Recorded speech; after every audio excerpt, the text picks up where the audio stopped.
Ever wished your pet's collar could use a little extra charm? This beginner-friendly pattern shows you how to sew an adorable bow that slides right onto the collar with easy options to customize the look. Hi, I'm Christina, the creator behind this pattern, and I love creating wearable art that brings a little joy to our everyday life. That includes our pets, and in my case, my brother's pet. If you are interested in making this pattern, you can find the pattern linked down below so that you can make your own adorable bow at home.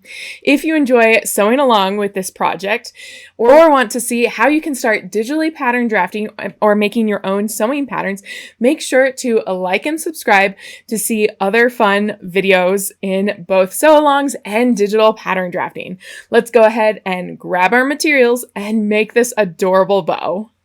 I'm going to be using my projector to project out this pattern, and I'm going to use projectorpattern.com. This is a great resource if you've never used it before and you have a projector. It can help you calibrate really quickly. All you have to do is decide the amount of squares you want for the width and the height, then match up those squares to the grid on your cutting table. It is so fast and so easy, I cannot recommend it more. Once I have my projector calibrated, I'm going to pull up my sewing pattern and we're going to start cutting. Here's my pattern laid out on top of my fabric. The pattern outlines were looking a little bit dull, so I upped the line length or the line width on projectorpattern.com, which helped it stand out a lot better. Then I'm going to make sure my fabric is placed where I want it to be. I'm not concerned about pattern matching or anything like that for this, so I'm just going to be concerned about conserving as much space as I can. And I'm going to cut out all of the pieces for the main bow, the tie, the two tails, and then the collar loop.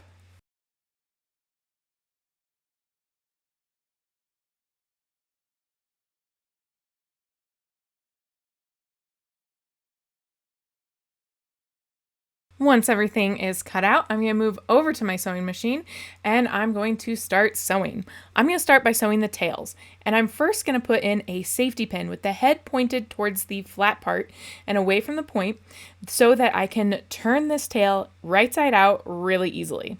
Once I have that safety pin in there, I am going to start sewing at the point. You can start sewing at the other side, but I started at the point. I'm going to sew up the slant of the point, back stitch at the corner, and then finish sewing up the side of the tail. I'm going to do the exact same thing for the other tail. Put my safety pin in and sew up the sides. Next, I'm going to fold the collar loop in half long ways with right sides together and sew up that long seam. I'm going to do the same for the bow. Fold it long ways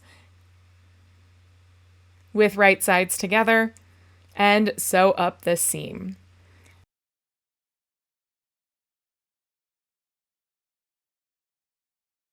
And finally, I'm going to do it for the knot piece. I'm going to fold it right sides together and sew up the side.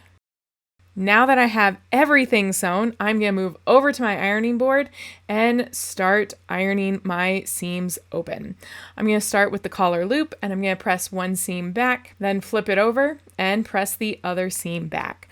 I'm pressing the seams back because right now I don't have a way to insert this tiny little piece onto a sleeve board or something like that because it's too small, and I want to make sure that those seams are pressed back. I'm going to do the same thing with the bow as well as the knot piece. Ironing is a very important step to help make sure everything looks beautiful at the end.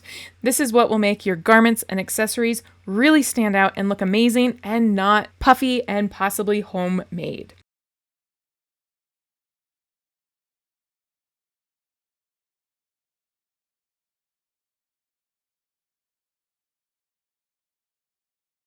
Then we're going to move on to the ties. I'm going to clip my corners to get all that extra fabric out of there.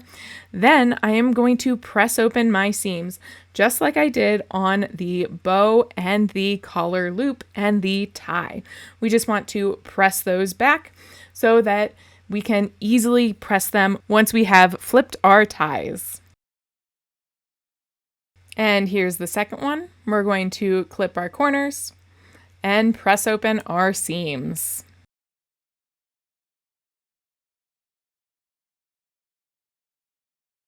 Once everything is ironed back, I am going to flip these ties right side out, as well as everything else. So the ties already have the safety pin in them. So I just have to feed that safety pin through the tie until it starts popping out, and then pull the rest of the fabric out. Once it's there, I can use a point turner to slide down into the tie and really get that point nice and crisp. Make sure that you're not pushing too hard to accidentally push through that tie, because having to go back and re-sew it shut would not be fun. So don't push too hard. Once I have the first one done, I'm going to flip the second one. I'm going to pull that safety pin through, get it flipped to the right side, and then use a point turner to get that point nice and crisp. And of course, once I have it nicely pointed, I am going to do one more iron on it to make sure it stays where I want it to. I'm going to do the exact same for all of my bow pieces now. I'm going to use a safety pin to help feed the fabric through these tubes.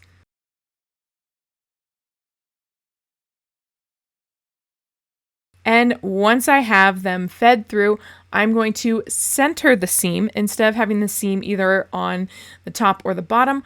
I want to have the seam centered on my pattern so it's fully behind everything. And then I'm going to give it a really good press. And I'm going to repeat that both on the collar loop and the bow. While I finish flipping these in the video, I'm going to talk about a few different ways you can add a few fun details to your bows. You could add a decorative stitching line all the way around all of these pressed edges that could look very nice and help crisp up the bow. This is something I decided not to do, but that is something that you could easily do to make your bow look beautiful. Once you have everything flipped, we're going to move back over to the sewing machine. We're going to fold my bow piece in half with the right side of the bow facing each other. So the seam is going to be facing away from each other. And I'm going to sew the center back seam so that I now have a rectangle that is one continuous circle that's part of my bow.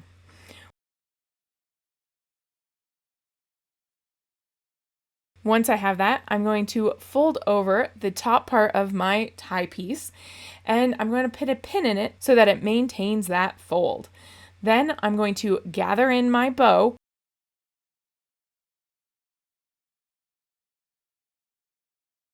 and I'm going to wrap the tie piece around the bow. Now, you don't necessarily have a front and a back to the bow. I always like to make sure that the seam is in the back, so in case anything happens, it's always in the back. But I'm going to wrap it around. I want to get it as tight as I can. If you have extra, you can either keep wrapping or you can clip off the extra. Then once it's there, I am going to sew that tie closed. I'm going to sew through the fold onto the regular part of the tie. I'm going to use a regular whip stitch to do this, as well as double folded thread. And I'm going to work my way across one way, and then I'm going to turn around and work my way back. This just gives me a little bit extra security so that I know the bow will not move on me. Once I am happy, I am going to make sure that I tie off with at least 3 knots.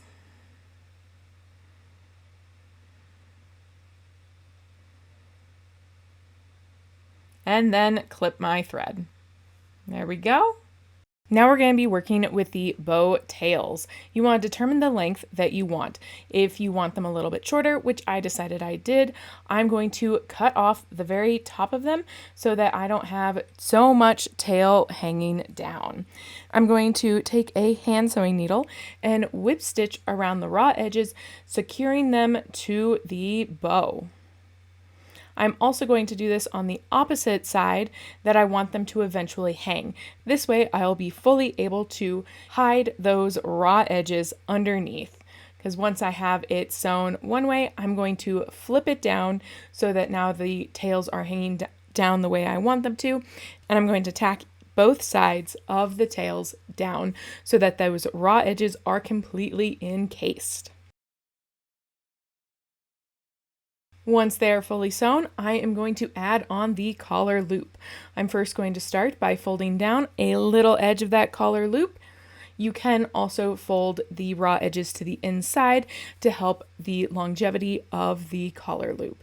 I'm then going to line up the top part of the collar loop with the top part of the bow, and I'm going to whip stitch around, securing it to the top of the bow.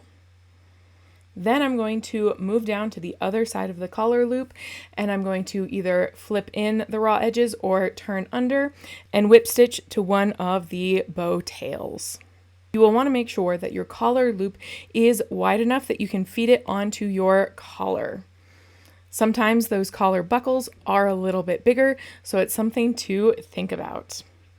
Once it's done, I'm going to tie everything off, and then I have to go hunt down my brother's dog and then try on this new cute collar bow. Ooh, he looks so cute. He wasn't as impressed with me for this one, but he still looked really cute. You did it! Your pet's bow is ready to shine. Make sure if you haven't gotten the pattern yet, you can find it down below so that you can sew every different style for every different season. If this project made you smile, please give it a like and subscribe for more cute sew along and cute creations. Your support keeps this creativity going. I look forward to seeing you in some of my other videos. Happy sewing!